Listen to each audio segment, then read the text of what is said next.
What's up? Welcome to this week's edition of Invisible Walls. I'm Shane Satterfield, Editor-in-Chief of Game Trailers, and I'm mighty stoked because tomorrow I'm buying tickets to see My Bloody Valentine. If you don't know who that is, look it up.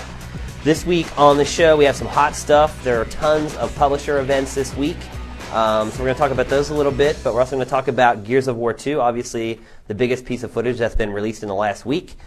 We went and checked out World of Warcraft, the latest expansion pack. We're going to talk about that a little bit. We're going to speak about Mirror's Edge, which is the free-running parkour simulator from EA. We're going to talk about an interview he did with Chuck D. Justin had the opportunity to talk to the hip-hop legend, and it was quite an interesting little conversation he had with him. Then we're going to answer your questions. Grumpy's going to stop on by. Then we're going to talk about a total sleeper hit that we're all into called Boom Blox. On this week's show, we have Daniel Bloodworth. Hey. We have the Lord himself, Justin Spear. Hey, people. Patrick Morales. What it do? What did you just say? What it do? What a dude? What it do? What it do? What do? And Brooks Huber. All right, it's good to be back. Welcome back. It's been 2 weeks. It's been too long. Bigger, better, and more badass indeed. Finally, the first gameplay of the game was released after the little teaser that they put out at GDC. What did you guys think of it? Brooks, you've been working pretty much knee-deep in that game for the past few days.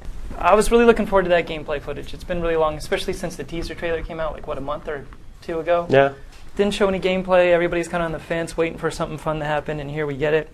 Yeah, it was interesting because I went back to the original Gears, played through that. Everybody that walked into the room while I was playing that, they're like, "Oh, is this Gears 2?" Because the similarities, I mean, they're really close. If you didn't watch that GDC video, which I highly recommend you do, they show the new lighting effects, the new particle effects, shadowing, all that technical jargon. But destructible environments, I think, was a big part of that. And what I really like is the sheer amount of enemies that are on screen at any given time. That's great. Did it remind you of Lord of the Rings at all, kind of, with the Brumax and the creatures? Everyone's got a big troll these days in games. Yeah. Viking, they're like, it's the big Lord of the Rings style troll. God of War. God of War. It's been really popular. Let's talk a little bit about the details. We did do a pop block for it.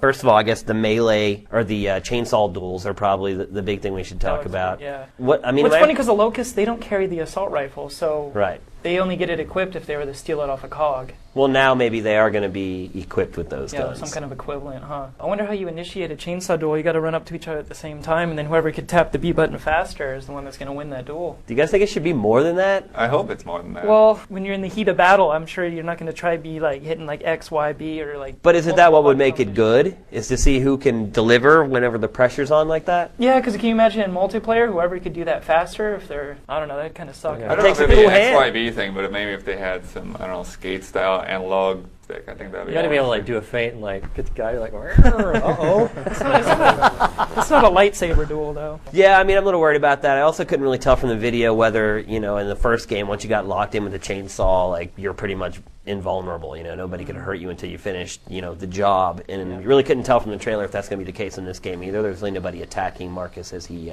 laid to waste with the saw. Well, there's two new weapons we saw in the trailer, too. One of them was a really cool little machine gun, handgun style. And it looked pretty effective for a handgun. He had a two-handed assault rifle that was more of a single-shot, semi-automatic. And it almost looked like a shotgun. Yeah. It looked like it fired a blast at a much wider radius than what you would think. What about the visuals? Obviously, Gears of War was a sort of a benchmark game as far as video game graphics are concerned. How do you guys, after looking at the new footage, what do you guys think of that? Well, it's nice to see that they pushed it a little bit further this time. They've certainly done a lot more with lighting this time around.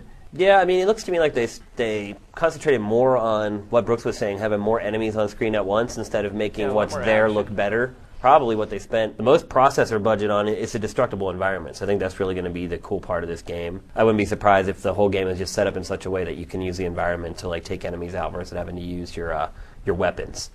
So I guess overall, ups and downs with Gears of War 2. It doesn't really look a whole lot better, but we're really intrigued. That's not a bad thing, though. That's not right. The game looked so great. good 2 years ago. It did. Yeah, I think the one thing that I would say is I'm a little discouraged that there's any more headroom with the 360 to make games look better. Infinity Ward did it with Call of Duty 4. I think they may have one-upped Gears a little bit. But I think that's probably the thing I got out of the trailer is that, okay, this is probably as much as we're going to get out of the 360. All right, next we're going to talk about the upcoming expansion pack for World of Warcraft, Wrath of the Lich King. I don't know how the hell you're supposed to pronounce it, but Patrick does because he went to check out the game. And so far it's coming along. They didn't really let on too many details this time around, but I did get to see the new environments that they were putting out, which is on the site already. I got to talk to Jeffrey Kaplan, who is the lead designer for the game. Cool guy, he knows what he's doing.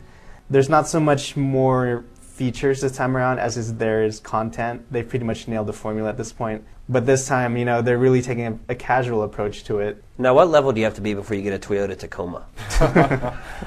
The maximum level. Obviously, the last expansion pack was heralded as one of the better expansion packs for the PC the last few years. Mm-hmm. Do you think that this can live up to that?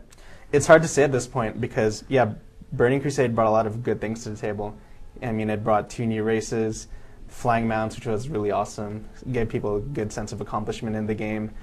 It seems like Wrath of the Lich King is on that same track, but maybe for some people it'll feel like too much of the same thing. So it's hard to say at this point, but so far I'm optimistic. Definitely not sold yet, but it should be, reasonably fun. Oh, one thing, why don't you talk a little bit about the Lich Death Knight? Tell us about it. Okay, the big thing this time around is that people can make a Death Knight, which some people who've played Warcraft 3, the original RTS, they might remember the Death Knight as being one of the cool hero classes where this time you could make one. They really didn't tell us too much about it other than its basic skill set, the requirements for getting it, which is you have to have a level 55 character or higher. And the other cool thing this time around is that you can have mounted combat. Can you engage in combat in the air? That's what they're alluding to, and apparently there'll be a new PvP aspect where there'll be destructible buildings. So overall, what's your impression? Some anticipation building for it, definitely. But it'll be interesting to see how they could one-up Burning Crusade. All right, next we're going to talk about Mirror's Edge, EA's parkour/free running. I don't even know what the hell the game's about, honestly, but Justin, you do. What's going on with the game? Well, everyone did see the trailer, right? Yes. Yeah. New trailer up, so. Reminded me of Breakdown. Except without the first person barfing. Yeah, which kind of sucks. I don't know, they could work it in later. It's a lot of opportunities. But yeah, basically, I saw this a while back at an EA event. They had a guy demo it in a live demo. So basically what you're seeing in the trailer, that's what it looks like when someone's playing the game. There's not really a HUD. They want to do a game that's all about movement, and it's in first person. So. My issue with what I've seen from the trailer is that it just seems like there's a predetermined path that you have to run down. Say what you want about Assassin's Creed, but one thing I loved about that game was literally the whole world was a playground. No, I talked to them. It's not like Assassin's Creed level of open worldness. But then again, I think what you're seeing is the same thing they did for a demo. I think this is a tight kind of like, this is what the game's about.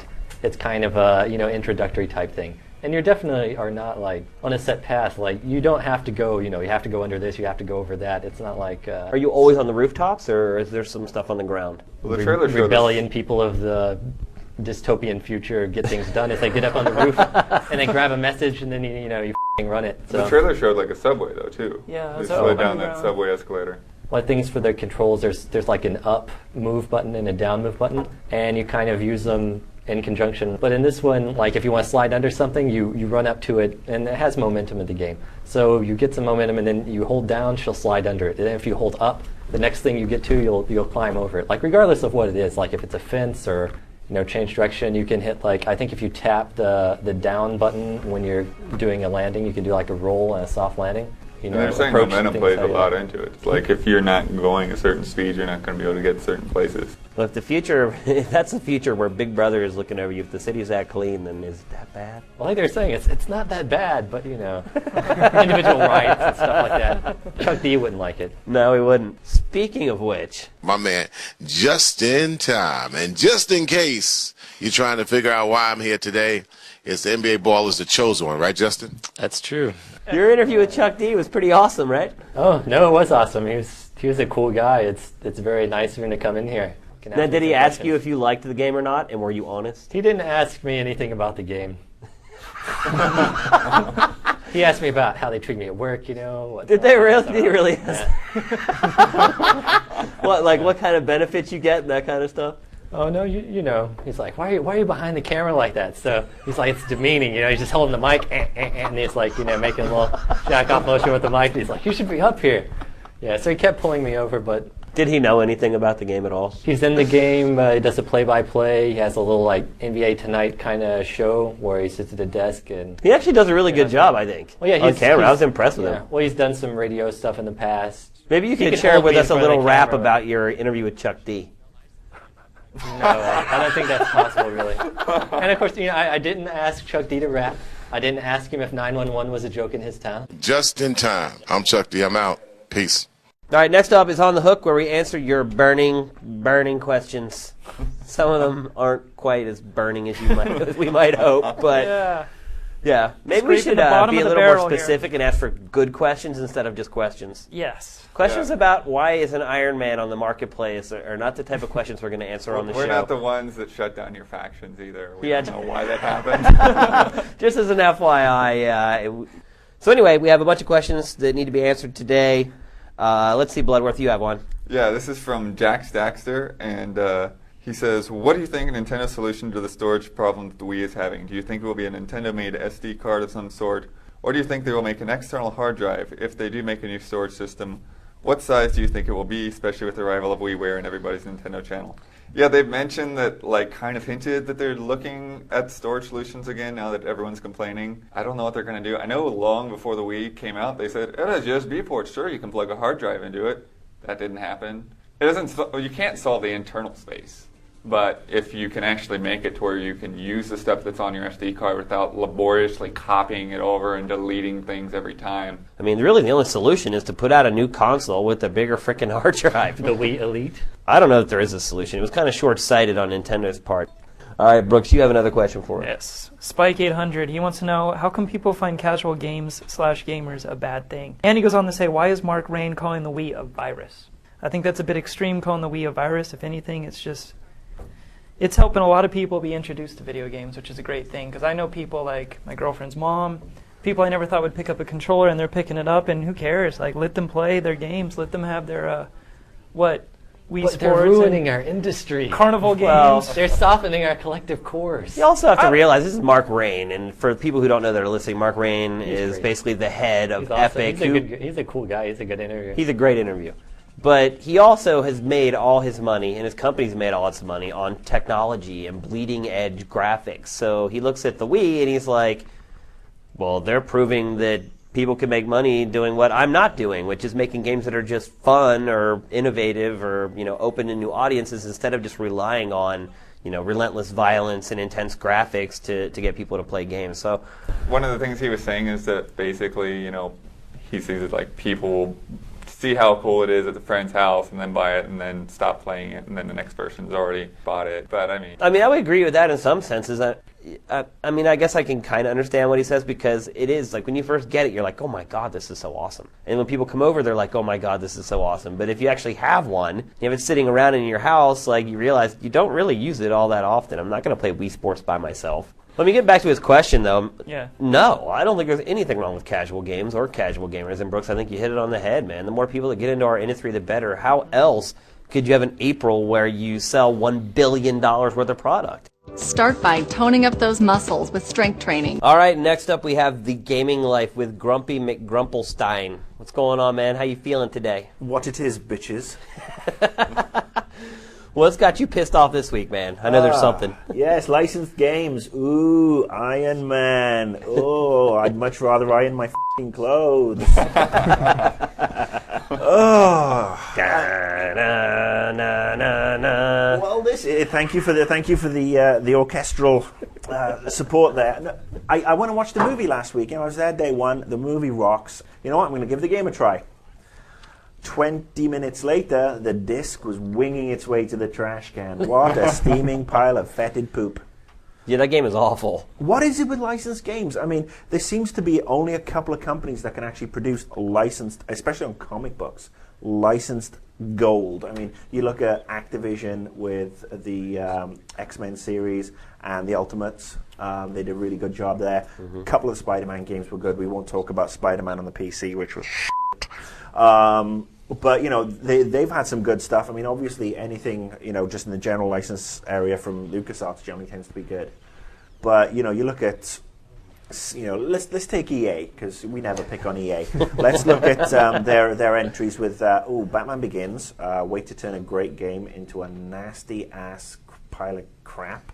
And then Superman Returns, wasn't that special? Tornadoes. And then, of course, they topped it all in my book with the Simpsons game this Christmas, which obviously sold very well, but I thought a lot of reviewers were very kind on. Yeah, I think maybe we were maybe a little kind of that game as well. Yeah, well, the production values are all there, but once you actually try to play the game itself was. Yeah. It's great. It's great to have production values, but if you don't have a game attached, oh, look at us, we're so clever, we're going retro gaming and taking you inside the game, and it's like, no, we're just too fucking lazy. We blew all our money on the graphics engine and the license, and we can't afford to hire a game designer. Well, I think part of the problem with licensed games is that they have a hard deadline. I mean, think back over the years. Most 4-star games are delayed at one point or another. It just happened to Killzone. It happened to Grand Theft Auto. Games like that, when they have this huge investment in them, they'll say, okay, well, we want to make sure it's as good as possible. We'll give them another 6 months.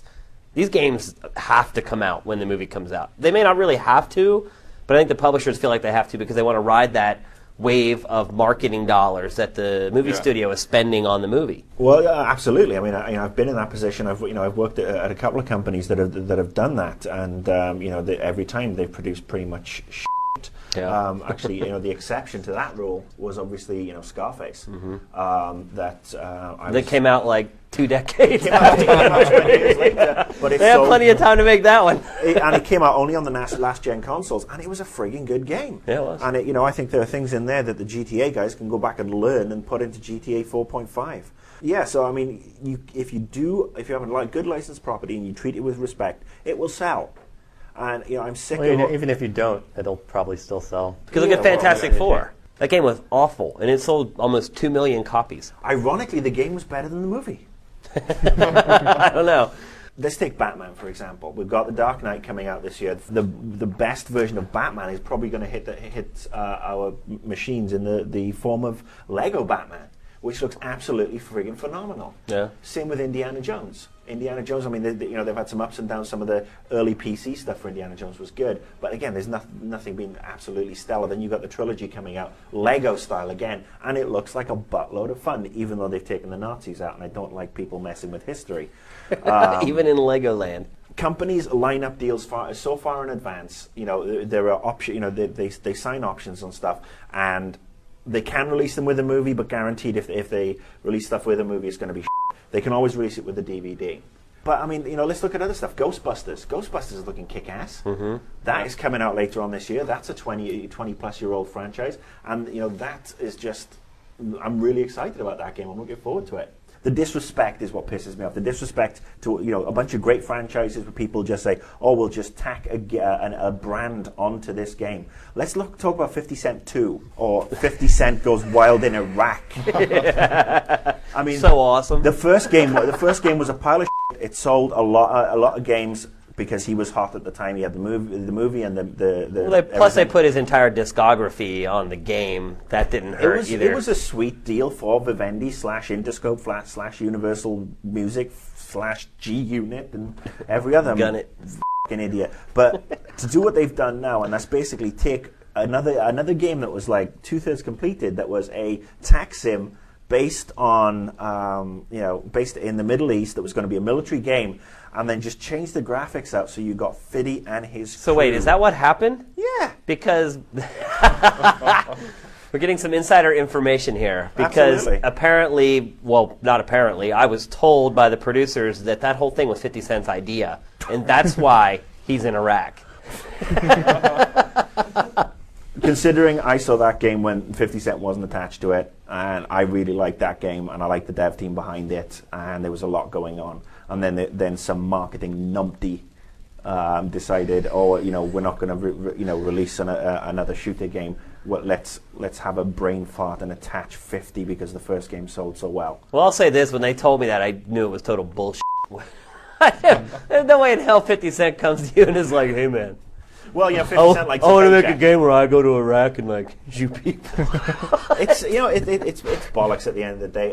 But I just get pissed off that these great licensed properties get buffed, and then you get great crappy licensed properties that just come out and have no business being on a console or a PC. Yeah. So anyway, we're rambling, but anyway, I get pissed off at licensed games. I think Iron Man was disgusting. I think that they turned a great franchise into a game. I can't wait for Marvel to actually do with games what they're doing with movies. They've taken all the movie properties in house, so we never have to put up with a Brett Ratner directed X-Men movie again, or Ben Affleck in Daredevil. Start up your own games division, Marvel. That's what Warner Brothers and DC have done. Well, isn't the irony here, though, that it's all kind of our fault? Because It's the people who buy it. if people didn't buy it, our fault. yeah. You know what? It is actually your fault because you promote these games. You put their trailers up. You put their trailers up and you talk about their games and you say, oh, Robert Downey Jr. is doing the voice or so and so, so and so. So it is actually your fault in the media. You killed my babies. We also put up trailers for Homies Rollers Hey, homies. and Hamsters. Also licensed, right? Well, I don't know about the hamsters. Who holds the Hamsters No one owns the rights to license? hamsters. Oh, I'm sure somebody owns the hamster's license. We were just talking about the Marvel. Did you see that? It's like Little Marvel. Yes, I did. There you Oh, go. yeah. THQ got that today, the little Marvel getting superhero anything is squad. bad. It's like chibi superheroes. It's the friggin' bobbleheads. They look really happy. The Hulk's like, I'm so happy. It's like I want to smash things. You would like me when I'm happy. it looks like Spider-Man's mom the Cabbage Patch Kid. That's what it looks like. But that's THQ. But again, I just don't think this stuff should be spread out. Marvel, get your act together. Get a development team going. I want to say thank you to the nice lady who posted to the last show and said that she's a girl and she wants to shag me. Did she send a picture along? No, she didn't. But if she does want to, I have a profile, grumpy_McGrump. I set it all up and everything. There's on it, but it's there if you want to send porn. So you set up a profile to meet underage girls on GT.com. Well, I don't think she's underage. She sounded very mature. She could spell. Really? All right, Grumpy. Well, as always, a very enlightening conversation that you've held here on Invisible Walls. We will see you again in 2 weeks. Thanks for stopping by. Yeah, yes, thank you. I love you too. Now put your pants back on. All right.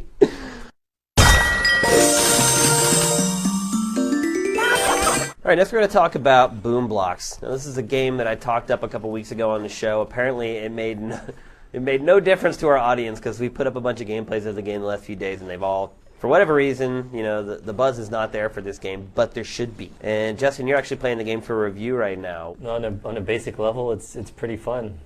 You throw things, it kind of feels like you're throwing things, and stuff flies everywhere. Yeah, things it's- explode. It's not Jenga. It's A lot of really just a people- simple pleasure. Well, they do The kind of have Jenga mode is in pretty there. cool, though. But it's not strictly Jenga. Like Right, a lot of right. people think that's all there is to it. But like you said, all those explosive. Well, if modes. anything, the Jenga mode they have in there is like Jenga Plus. Like you Yeah. roll a color wheel and you have to take out specific things. So you don't just try to, take the safe move or just try to up for the other person. Yeah, that's why 2-player is a lot of fun because I was playing with Justin earlier, and we were going after the same tower of blocks, right?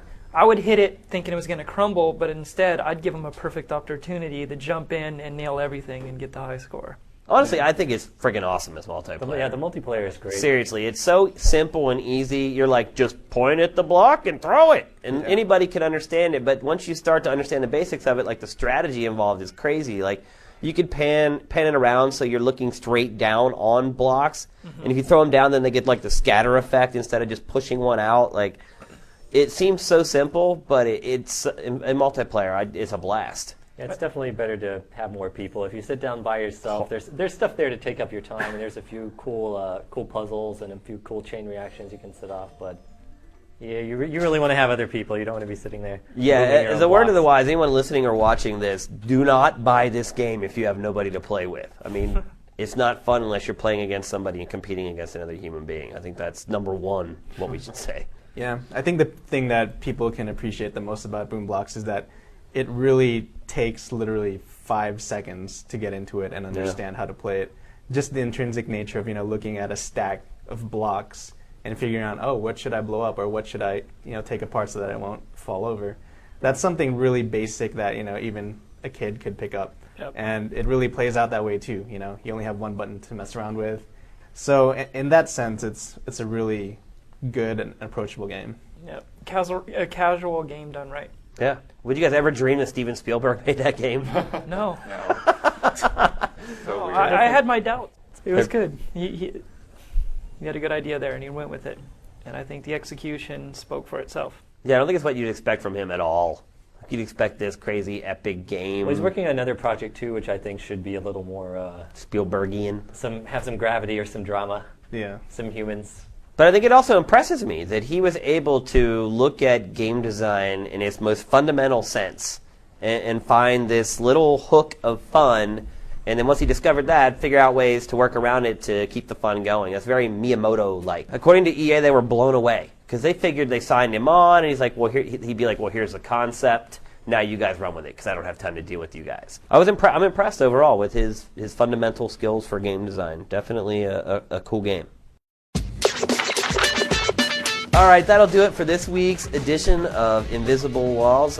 We are on iTunes, so please go on over there and subscribe. We are working on getting the show on Zune, so all you guys who are Zuning it out, please be patient. We're working on it. Justin, how can people interact with our steamed show? La, la, la, la. That's pretty good. Oh, God.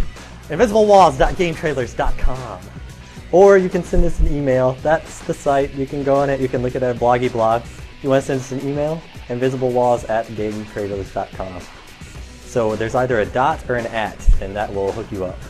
Yeah, so send us questions. IW. Good questions. Good one. Make sure it's .com and not .ca.